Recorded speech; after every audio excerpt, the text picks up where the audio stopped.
Hello, hello, my beautiful friends, and welcome to day one of the Content Creation Challenge. Are you guys excited? Because I know I am. So within this series, I'm going to be teaching you guys how to create kick-ass content that people want to engage with, that people will reshare, and that you can feel really good about, feel confident about, and that will eventually become really easy to produce. So for day one, I'm going to be talking to you guys about the actual visual aesthetic of your Instagram page and how to pump out content that's going to fit with your brand.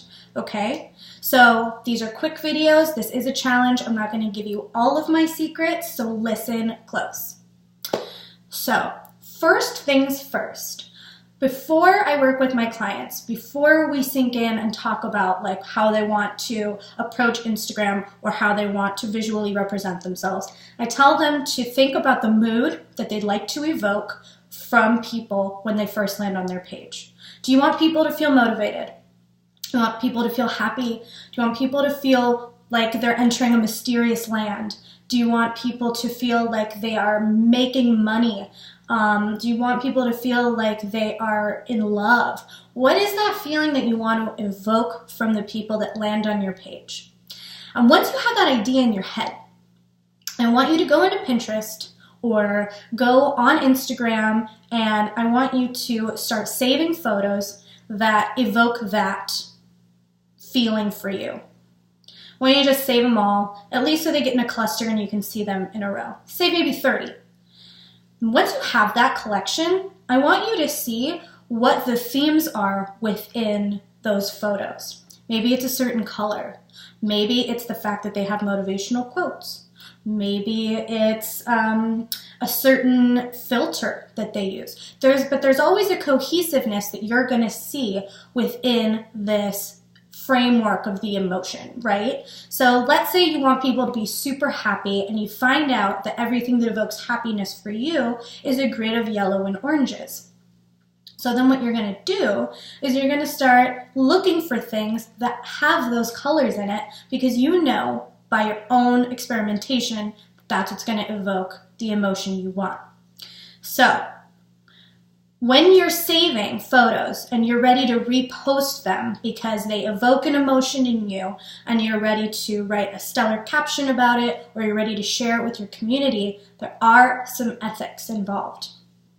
Always, always, always credit the account that you took the photo from.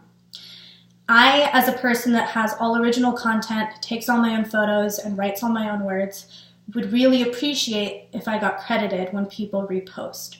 So just know that you always need the author's permission and you always have to credit the artist because they put so much love and work into it. And since you enjoyed it so much that you want to share it with your community, you need to bridge that energetic tie so that all of you can experience the same type of respect when you're sharing art. So just remember that. Not all content has to be your own. It's kind of a big burden to carry if you feel like it does. So when you're reposting, when you find those happy photos, just remember, write down who you took it from and write down the original artist if they're different. Okay, that's all I'm going to say about that. So, number 2, how do you create wordgrams?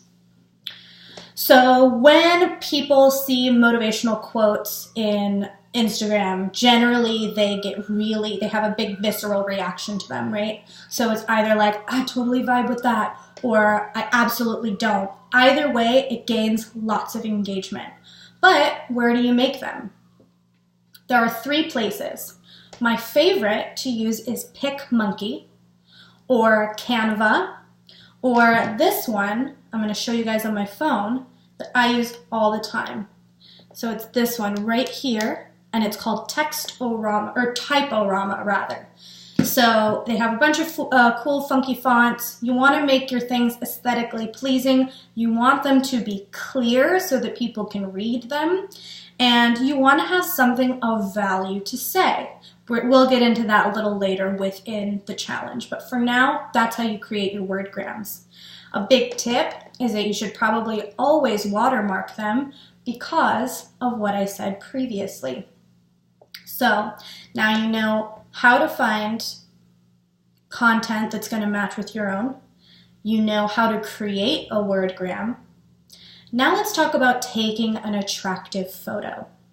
So as far as wordgrams, when we need something clear that we can read, something that's eye-catching, something that's going to create that visceral response, the next thing we're going to want to do as far as taking a good photo is create that same kind of emotion. We want things to be clear. We want them to be artistic. And we want them to have either the same color scheme that evokes that response of happiness or whatever you choose, and kind of is deeper than has a message, right? So you can either take attractive photos with of other things, maybe your crystal collection, or you can take self-portraits or selfies.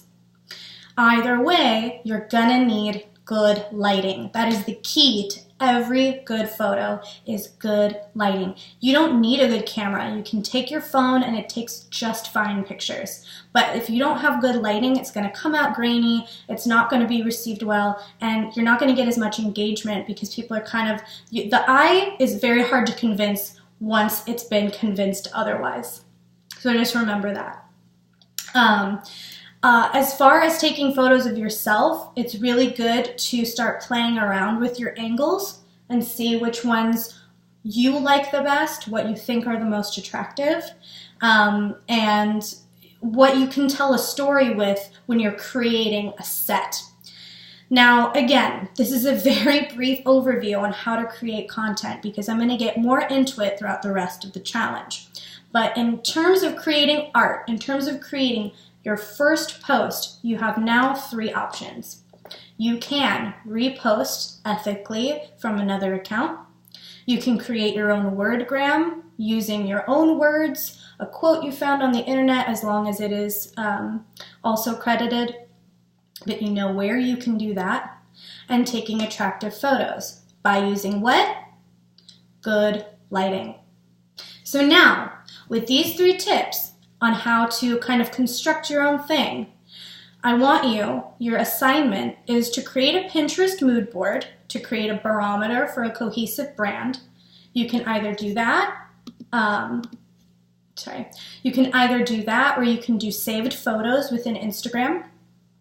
Either way, as long as you have a grid so you can see what the common threads are.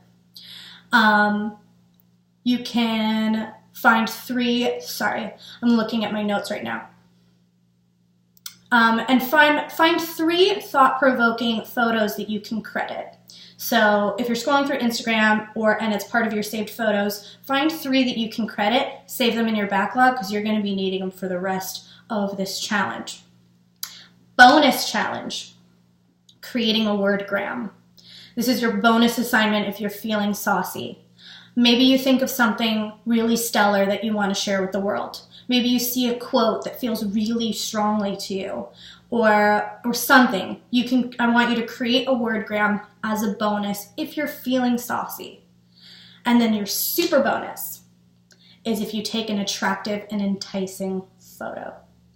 And again, you can use your phone, but make sure that it evokes that illicit response from you, that it has your color scheme, and that you're using good lighting.